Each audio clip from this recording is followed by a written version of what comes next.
Okay. Hey guys, welcome back to Small Talk, small conversations with huge impact. My name is Alec Cuenca and I'm your host. And today we have a very special episode and kalimutan ko. Masyado ako excited. But before anything else, I would like to thank each and every one of you who are listening to the podcast, whether it's your first time or you're an avid listener of the podcast. I hope you enjoyed this episode. I hope you learn as much as I do because today we have a very special guest and I have so many questions to ask. Hopefully matanong ko lahat. And I know na kayo rin, excited na rin kayo na matanong tong mga tanong na to. So, our guest for today is one of the most influential people on social media, a mental health advocate. She is the head of the Women's Wellness Center and the former consultant for the World Health Organization. She is also a breast cancer survivor and advocate. She's also a doctor specializing in occupational medicine and the Philippine leader at Livestrong Foundation. She's also the advisor of Youth of Mental Health Coalition and the co-founder of #HealthXPH. And last but not the least, she's also a heavy content creator and the host of the podcast Walwal Sesh Podcast. I am very honored to present to you the one and only Dr. Gia Sison. So welcome to the podcast, Dr. Gia. Hi, Alec, and hello to all your listeners in Small Talk. Yes, maraming salamat po. Actually, sobrang kabado ako kasi I'm kind of fanboying right now kasi Hello. um kasi po, Hanggang ganyan, Alec. I've been working so hard to make the podcast grow, to invite you and some other people. You're one of the people at the top of my list. Kaya nung pumayag ka, Thank you. sobrang maraming salamat. I'll be forever grateful for this. And before we actually go into the mental health and the COVID-19 topics, gusto ko lang pong I would like to start off by congratulating you. Nakita ko po sa Twitter nyo kagabi you launched your passion project, Oh, yung yeah. Padahon Yeah. Hub PH, Padahon Thank Hub you. at Padahon Hub PH. So can you tell us a little more about that? Well, Alec, alam naman natin na, the advocacy of mental health has been with me, no? I've been carrying it all my life. Pero Padayon PH.com actually aims as parang a landing platform. Kung may mga tanong regarding saan ba ako pupunta, ano ba yung, sino ba pwede namin itap para mag-coach, webinars, anything mental health is actually housed there. And we have actually partnered with our Gao Center for Psychological Services. So if they need a consult, they'll be directly linked. And I have also partnered with Magis in terms of expressive arts naman. And of course, it's also giving a chance for yung mga startups to launch their organizations, ano ba yung advocacy nila. So it's really parang landing anything mental health related. So super thank you for mentioning that. Actually po, natuwa rin ako kasi alam naman po natin dito sa Pilipinas, hindi pa nga po ganun ka-open pagdating sa mental health. I mean, we are doing our best para maging normal na siya when we are talking about our mental health. And nung nakita ko yung infographics, nakita ko yung posters, I said, this has so much value in it and this will help a lot of people. So congratulations po.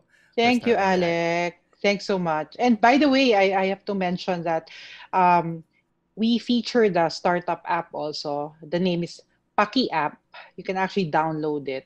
And it's a mood tracker. So since pag-uusapan naman natin yung mental health, one of the things I actually learned from this pandemic is to actually take note of how you feel. No? So that's it's quite important para alagaan rin natin yung state of mind natin. Actually, maganda po yun kasi nakikita ko rin na parang sinagot nyo rin or parang tinweet nyo rin kahapon or yung mga taong nagde-take ng test online. Tapos parang syempre hindi rin naman natin masasabi kung accurate ngayon, and now we have this platform na talagang kung meron kayong mga issues or anything gusto nyong malaman tungkol sa mental health, you have one platform to do it. So that's it. I suggest Thanks, that if you're listening to the podcast, pause this right now and go check Padayon Hub. PadayonHub.com po, tama? padayonph.com. Padayon Then PH dot follow com. follow our socials at Padayon Hub. Okay. Pero ano po yung ano, parang what is the meaning of padayon? It's it's keep going. Ah, So okay. it's for me, parang it's really a powerful word for me na 'di ba lahat naman tayo pero tayong mga sinasabi sa sarili natin every day that actually helps us anchor ourselves despite tough times. And padayon has been um, a word I would always say to myself, especially pag you know naman how hard times are, very uncertain. Yeah. So it means keep going lang, which basically summarizes how I think we should start no living our lives from now on. Yeah, I mean from just the title itself, it helps. It will help a lot of people. Now, one of the things that fascinates me about you, what I really admire about you, is you're a practitioner in your field as a doctor. Mhm. Then you still have time to create content for your social media platforms, and I really believe that it's very powerful kasi you're trying to reach a wider audience, mas marami kang naaabot ng mga tao. But with all the things that are happening in COVID right now, I really think that you have a heavy schedule, and yung mga health workers natin, yung mga doctors, yung mga nurses, talagang in demand sila ngayon. So how do you manage to balance it all out? Can you just tell us how do you find time for it? Me kasi parang I've been personally I'm not really basta it's a personal thing sa akin na if I really want something, I'll really make it happen. Parang believer ako kung gusto ko talaga, hahanap ako ng way.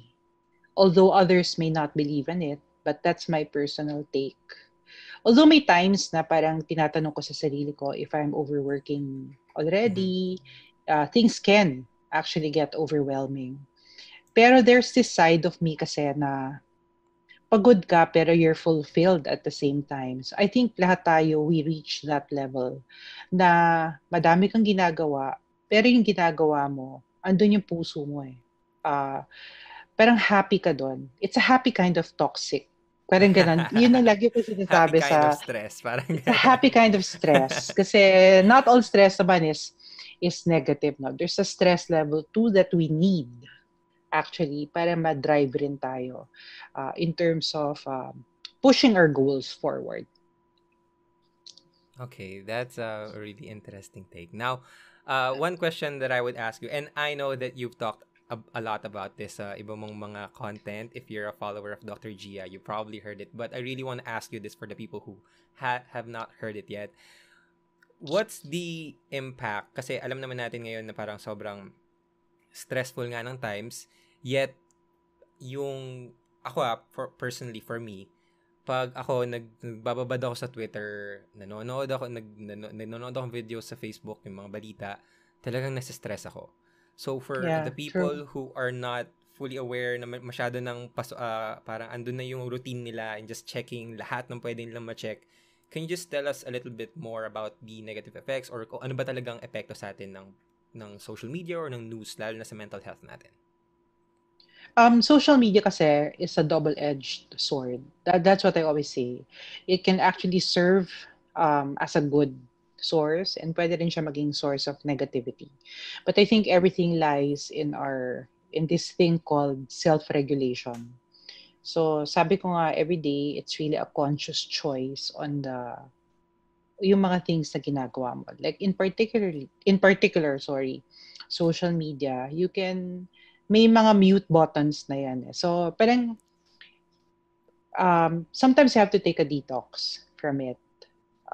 Mute it or follow accounts na you find inspiration.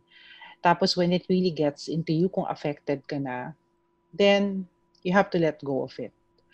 Ano yan eh, it's really just, it's balancing both positive news and bad news. Parang ganon. Like in COVID, hindi rin naman pwede that wala kang alam about it. Yeah. Because knowledge is power. Yes. But the problem with that is you also need to follow accounts that are legit. Because mas lalo ka stress if you believe everything you see because everything is in the internet. So you have to deliberately choose what you see. Or sometimes hindi rin eh. But if it really gets into you, say ko, let go of it. Yun. That's my take on that. Pero how do you, ano po ba, parang meron ka po bang parang linya na, okay, tama na, or parang paano nyo po, kayo personally, paano nyo po sinasabi na parang, meron po ba kayong schedule na, okay, magbabasa ako for 1 hour, or parang, tinatry mo lang din, parang sa sarili mo lang sinasabi na, okay, tama na? Okay. Wala akong time. To be really transparent to you guys, I don't really have a scheduled time. Except sa padayon kasi I check the emails. Yun, may time ako for that. But in terms of social media, wala akong time. Basta if I have time, I check. But it actually taught me also na to be responsible sa time that I spend. It's not like social media will be my life. There's also life outside that. And we have to remember that, no? Nothing. And I think that's really a super hardcore lesson that COVID taught us. That wala talagang magre-replace sa human connections. Yes. So, we really miss yung mga yakap. Sabi nga nung isang friend ko, for now, hugs will just be a memory for now. Because, that is so sad. Nalungkot diba? ako bigla. It's just true. Parang, it's really gonna be a norm for quite some time. So, ngayon ko na-realize na dapat pala inakap ko na sila before March 15, the lockdown or something. And whenever we see patients, we miss the personal touch also, that you can pat them on the back, etc. Yung mga ganon, that matters sa akin because I'm basically like that sa patients. Like, yun. So, yun, medyo lumihis na ako sa topic. That's a time. But it really is a conscious choice that you make. Nabanggit niyo po kanina yung parang hindi naman pwedeng wala rin tayong masyadong alam about COVID-19. And for someone like me who's trying my best, kasi parang ako rin, this is not an easy, for everyone naman halos na, it's not an easy time for us. Pero kaya ako, ang ginagawa ko madalas, parang talagang stop na lang scrolling in social media. Most of the time nga, I post daily on TikTok, pero pagka-post ko, parang hindi na rin ako nag-scroll ganyan. Kasi parang I feel masyado nang mabigat yung so I gotta deal with my own stuff. Pero, parang, ano po ba yan? Nawala ako sa thought ko. Okay lang. Ano yung sinasabi ko? So, nasa TikTok ka, tapos... Ayan, nasa TikTok ako. So, pero, parang, shit, nasa wala ako. Wait lang pa. Ano yun? May bullet points ako dito. Sige lang. So, nasa TikTok ka. Okay, nasa TikTok. Okay. Yung tanong ko po kanina, parang sinabi niyo na dapat nga hindi naman pwedeng wala tayong pakialam. So let's just start with again with that. Can you just give us an update? Kasi for ako nga, yun nga po, nagtasa TikTok pero hindi na ako masyado nagbababad. So wala na rin ako masyadong updates kasi nga parang every time I see the numbers go up and medyo na-frustrate lang talaga ako and wala na rin naman akong magagawa about them. Pero what's the status of COVID-19 in our country? How's the healthcare system? How's everything? Meron po ba tayong plano or parang wala pa rin talaga? Well, after the 2-week MECQ, nagkaroon ng plan yung doctors, I have to say. But really, honestly, parang the cases are still 4,000 plus. And as we speak, kaka-start lang ng GCQ. And we have yet to really be extra careful. Sinasabi nga namin lagi, just go on voluntary ECQ if you can. Because really, it's not yet, hindi pa siya controlled. And actually, it has mutated pa. And that was documented by the Philippine Genome Center. So, madami pa tayong dapat, basta doble ingat. Yung nagiging mantra ko na nga rin is parang yung act as if you have the virus. So that you get this mindset now you have to take care. It's really all about avoiding crowds, washing your hands. These are really things that have been there as a basic hygiene practice. Pero nakalimutan natin eh. So, we always go back to the basics. And yun, so right now, 4,000 pa rin. So we will have to see that. Pero ngayon, we're seeing a clustering na rin around sa 20s to 40-year-olds eh. So, ayun, doble ingat talaga. So, let's try to talk about. Maganda po yung sinabi niyo na parang act like if you have as you like act like you have the You have the virus. virus or you're carrying it with you. Yeah. Para meron kang, parang there's a conscious effort that actually we can all contribute naman for the numbers to go down by actually just following um, sabi nga nila minimum health standards pero para sa akin practice the maximum and so we have to do our own part so lahat tayo dito we have we what's this how can I say this we're all in this together Yeah. and we are actually contributing to a greater goal which is to make those numbers really go down. Okay. So, one of the questions that I would like to ask you as well is, uh, we've seen the basic guidelines: wash your hands, Mhm. practice social distancing, but there are still some people who are not aware of this, and ang malala pa po doon ay yung iba meron pa sila mga pinaniniwalaan na parang hindi naman talaga totoo and actually mas nakakasama pa nga. So, with regards to harmful myths in Yeah. COVID-19, meron ka po bang mga naiisip na at the top na parang pinaniniwalaan ng mga tao pero wala namang katotohanan? Well, um, well, for to start with, when this lockdown started, a government official said bananas cure COVID, which is super not true. So, doon medyo na-trigger ako. And pagka ganun kasi, you really have to just, me kasi, let it out. Sabihin mo, it's not true. And unfortunately, although this is already political of me, pero Mhm. some of our officials don't really see or really talk about transparency, Yes. what the real picture is. Para sa akin, very important yan, especially when you're facing uncertain times. I think transparency in terms of how we are realistically can actually help. Um, Kasi lahat, again, an inclusive society is for me a society working for progress. Yun. Kasi no one left behind. Like sa Yes. school, like I've been doing a lot of campaigns lately also for schools na no one left behind. Ano pa ba? Yeah, piso para sa laptop. Yan, may mga hashtag ako nakita. And that's also a concern. So actually, COVID is in the center of it. And as a doctor, we will always be on the clinical core.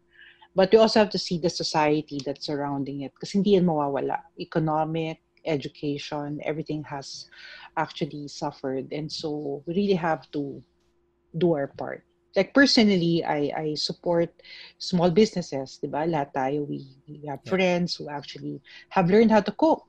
So yung mga ganun, there's this hashtag that support local in Instagram that I always put whenever I order from them or they send food or they send things. Yun. Parang those little moves actually have a big impact.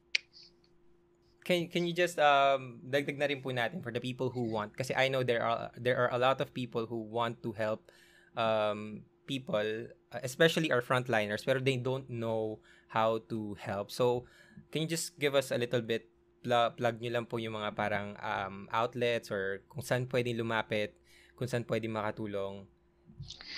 Oh, before kasi I was presently I only know that um wait, I forgot the handle pero basta um ang kailangan lang namin talaga sa frontline in terms of frontliners is really for you guys to take care, take the necessary precautions and just for us to really help each other heal.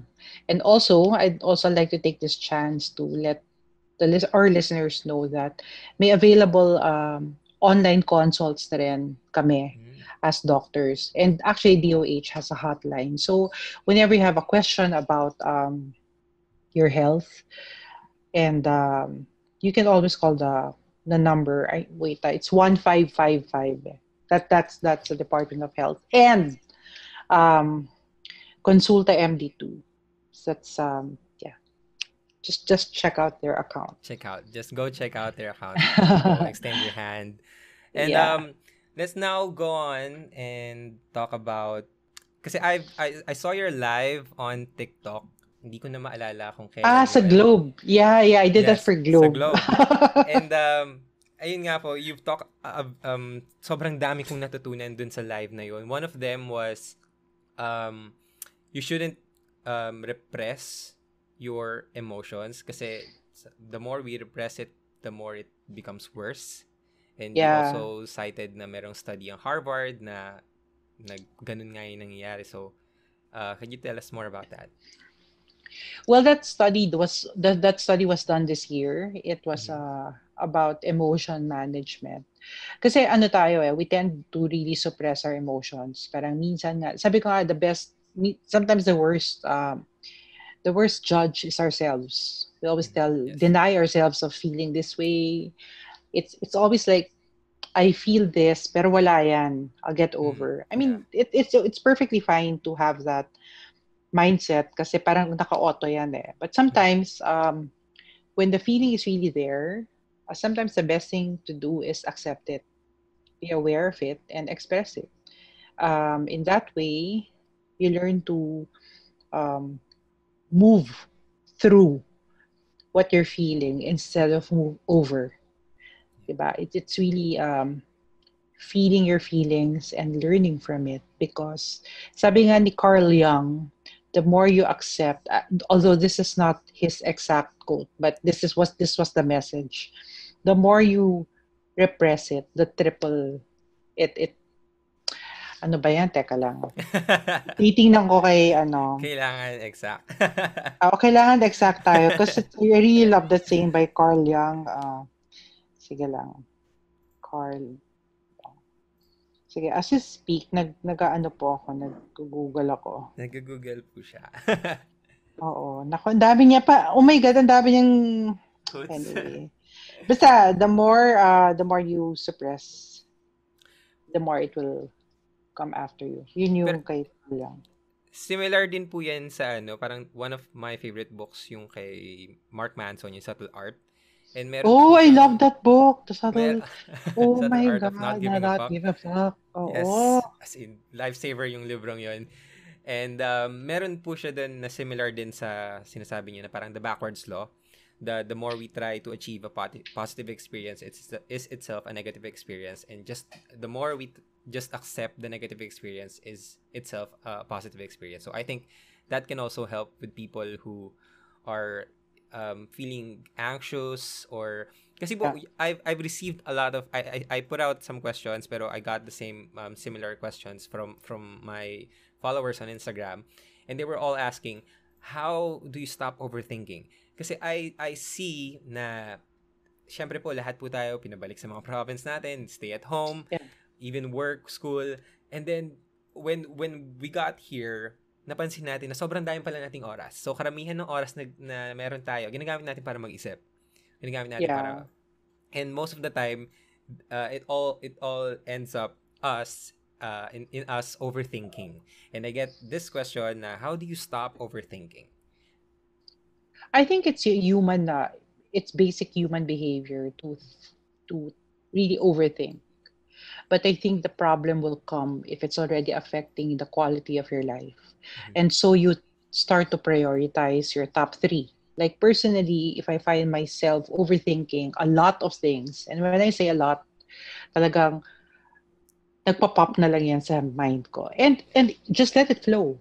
It's there Sabi ko nga, don't deny yourself of that. But whenever I find myself na affected na ako, ang dami na nasa isip ko, I pause.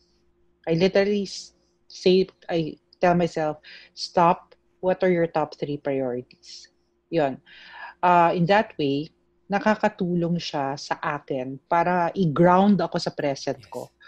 Because the problem is, there's this saying, I just don't know sino nagsabi ito, but ang problem kasi when your mind is on overdrive, you tend to really forget about your now. And Yes. that's the precious thing Your now, your minute now, na hindi mo na yan mababalik. I know it's really gas-gas na to say that hindi na mababalik yung past. Pero totoo yan. Like, what you have is your now. No? I wouldn't even, pag bukas baka ma-dead stock or something. Kasi, I mean, in medicine, we've seen cases like that. Parang, ang lakas na kasi, tapos the next day, wala na siya. Yung mga ganun ba? It's really, life is short. And, yun lang, going back to your question, when you find yourself overthinking, um, be aware of it, ground yourself to your present, and a personal practice that I do is I name my top 3 priorities. And so I go back na naman. Para kang nadadala para kang sa surf. Sobrang lakas ng alon. Sometimes you have to surf through that. And so you find yourself grounded again. So, yun. That's a personal tip that I do. And I can Yeah, attest to. I love the grounding. Actually, ako rin pag nag-overthink ako, parang hindi ko sinasabi na parang stop overthinking. Sinasabi ko na, okay, I'm overthinking, pero I can stop it. Pero I'm not trying no, wag na ako mag-overthink kasi pag tendency parang Yes, ganun, parang mas mahirap lang labanan yung alon eh. So minsan hinahayaan ko lang na just gotta surf through it and makakabalik din ako sa shore. And that's true. I also love what you talked about sa TikTok, yung sa daily practices. And this is one of the main questions that I would like to ask you. You talked about there yung musts, yung MUSTSS, yung abbreviations na Oh binigay mo. Pero yeah. can you just give us some of your, kasi as I've said to you na I really think that there is an impending mental health crisis, and once this is all over, so as much as possible ngayon pa lang we should prepare ourselves, kasi ngayon pa lang medyo bugbog na nga yung mental health natin eh. So as much as possible, we add up these practices in our daily routines, in our daily lives, so that we can prepare ourselves sa kung ano pang pwedeng dumating in the future. So what are your daily or your advice, practical advice to the people who want to take care of their mental health during this quarantine? Well, I would always go back to being aware of how you feel, um, reaching out for support, because when you reach out for support, that's actually a very hindi siya kawalan sa isang individual para kung humingi ka ng tulong. Kasi hindi naman lahat kakayanin natin. Mm-hmm. I think support more than ever now is super needed. And acknowledging your emotions is also one thing, because accepting is also one thing. So magkaiba yon. Acknowledging your emotions and accepting your emotions, those are actually two different things. And so you start to process how you feel. And sometimes you can't do this alone. Minsan, dito papasok yung feedback from other people. Dito papasok yung suporta. And the definition of family now has actually evolved. Sometimes our friends become our family. And so, um, somewhere in your life, um, you will need to talk about it and ask. No? Kasi madami ka rin matututunan from others. Yun, that's something I learned, especially during this pandemic, when more than ever, social connectivity, and connectedness, basta yun, being connected is needed more than ever. So yun, ano pa ba? Understanding your stressors. Kasi lahat tayo may triggers tayo eh.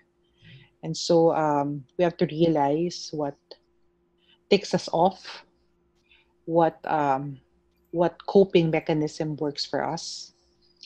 Because we all have to remember that there's no one size fits all type of self-care naman din. Yeah. So my type of self-care may not be your type of self-care, but it doesn't make it invalid. Mm. However, it's an important foundation in maintaining one's mental health. So yun, laging nasa bottom of the pyramid yung self-care. Yeah, that's it. I love that na you need to be aware of what works for you in terms of taking care of yourself, and if you can't, Mhm.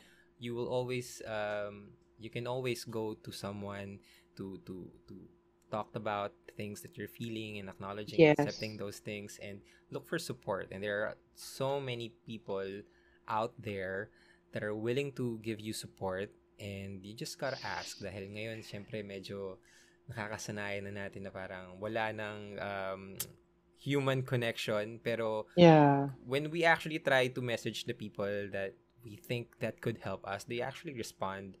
Mhm. And yan, isa rin sa mga natutunan ko yan na minsan kasi pag ako nasa-stress ako nag-overthink ako na anxious ako, minsan mas gusto ko minsan ginagawa ko nagpapatugtog na lang ako para mas stress ako lalo. Pero parang alam ko naman na if I just talk to another person, then mas matutulungan niya ako, and magugulat ka na lang na you'd be surprised how many people out there are willing to help you. That's And there are, true. That's true. yeah, and there are other avenues where you could reach um, professional help as well. Yun nga, yung padayon, if you have any questions about mental health, regarding mental health, then you could just check Dr. Gia's passion project. Oh Ayan. yeah, So, yeah. Please, please. I hope it helps. okay. One question na rin na I also got from maraming nag-send nito. They are, apparently meron na pong quarantine fatigue.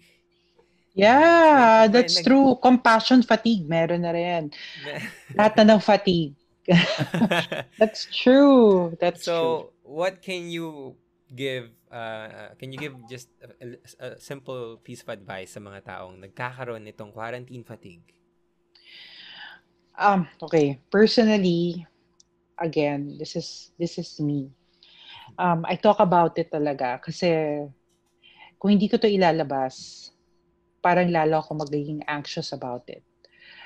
Picture a pail that's really full of water. And the only way for you to be able to carry it is to pour out its contents to at least make it lighter.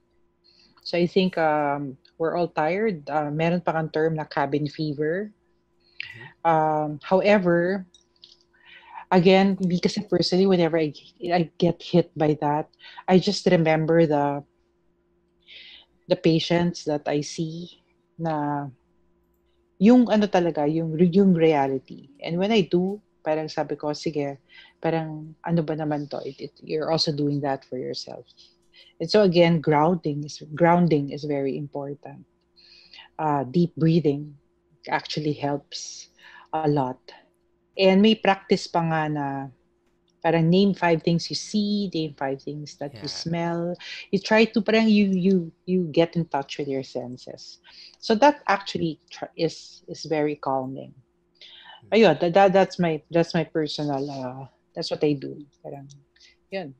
Yeah, I really love how parang karamihan ng mga mental, hindi naman karamihan, pero some of the most common mental health issues na meron ang karamihan ng tao ngayon is can be um, decreased by just grounding yourself. Kasi most of the time, lalo na ngayon, these times are very anxious. And when we're super anxious or we're overthinking, we think about what ifs, what could be, what should be, and we get lost in what actually is. So grounding Yeah, helps us do nice. that and just returns us to kung saan na tayo right now. And actually wala na po ang mga dapat maitanong sa iyo. I'm really happy that you are very easy to talk to, and I'm really honored that you accepted this. Pero before we actually end this Mhm. podcast, I have a little segment for my guest. Actually, you're my second guest po for the podcast. Pero Okay. yeah, I have this segment called Real Talk. Para po siyang fast talk pero medyo wholesome naman siya. And the Oh, mechanics of okay. of Real Talk is just I'm going to ask you a question and you're going to answer it with either one phrase, one word, or just one sentence. No explanation. Well, we can Sige. explain naman. Wala namang strict na rules dito. Pero, Okay. okay. You ready, Dr. Gia? Okay. Sige, game. Okay, first question. Name a person who you would want to talk to, dead or alive. Oh, she's alive. Brené Brown. Okay. Okay, next question. If you would be an animal, what would you be? I'd be a tiger. Of course. Tiger. Guste Okay. yan. Ghost. Okay. Loyal sa alma mater. Of course. Next question. If you could change one thing in this world, what would it be? Government. I think there's no explanation needed for Okay, that. Yun talaga yung upasa sa government. Well, yun natin yung pinakamabilis na sagot mo, Dr. G. Sobrang nandun na yan eh. So, real talk naman to, di ba? So, Okay, next question. What would you tell your 18-year-old self? life is hard. Life will be tough, but you're tougher. Wow. Okay. But you're tougher. I love that, Dr. Gia. Last question. What do you want your legacy to be known for? Of course, mental health. And the Mental legacy of being just you can actually be beautiful despite the scars. Wow. Okay. That's amazing, Dr. Gia. Maraming salamat po. Thanks, Alec. Plug nyo po muna yung mga podcast nyo on if they want to know more about your stuff, tell our audience where they could find you. Just follow me on my social media accounts or all uniform at Gia Season. And of course, Walwal Sesh, the podcast on Spotify and Apple. And of course, don't forget the padayonph.com. So if you need anything, just land on that page. And there's an archipelago of emotions there where you can actually nakaka-distress yung hot air balloons done. And of course, don't forget the show of Alec, Small Talk. And thank you for doing this. We need more podcasts like you. Yes. Maraming salamat din po. Again, thank you so much. This is my pleasure. This has been my honor. Maraming salamat po, Dr. Gia. And I hope pag meron pa pong mga tanong na gusto ko itanong sa'yo, sana ma-invite po ulit kita dito sa podcast. Sure. Ay, Alec, favor. Okay. Pakat na lang nung i-re-record, ito na lang sasabihin ko sa Walwal Sesh kasi alisin ko lang yung Apple. So, anyway, don't forget to listen to Walwal Sesh, the podcast, on Spotify. And we also have an account in Kumu at Walwal Sesh Podcast. Nag-live stream na rin po legit. kayo. Okay, sige. Again, Dr. Gia, maraming salamat po. And yeah, this is me, Alec Cuenca, your host for Small Talk, Small Conversations with Huge Impact. Again, I hope that you guys enjoyed. Kung meron kayong natutunan, please i-share nyo sa IG, itag nyo, gawan nyo ng show notes, kung anong gusto nyo gawin, do it. Basta share nyo sa mga tao na alam nyo makakatulong to. Maraming salamat sa inyo and talk to you next week. Bye-bye. Dr. Gia, maraming salamat po. Thank you so much. Thanks, Alec. Let me know if it's out, Yes po, I will. Thank you po. Have a Stay nice safe. day. Kayo rin po. Ingat po kayo. Okay, bye-bye.